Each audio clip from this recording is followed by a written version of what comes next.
Railway కోడూరులో కూటమి అంటే bust పట్టిపోయింది, జనాలు చీ అనుకుంటున్నారు. ఆవిడ అన్ని నెలల నుంచి మాట్లాడుతూ ఉంది, బయటకు వచ్చి పరిష్కారం, ప్రతి సమస్యకి పరిష్కారం ఉంటుంది, పరిష్కారం లేని సమస్య ఈ భూమి మీద లేదు.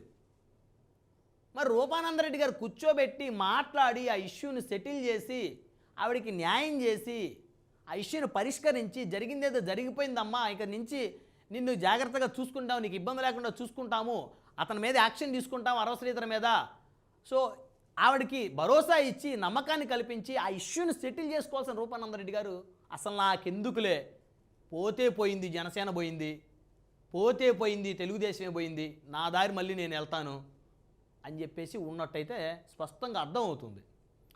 ఇక్కడ అరవశ్రీధరు హర్షవీణ వీళ్ళ పంచాయతీ వీళ్ళ నడుస్తూనే ఉంది.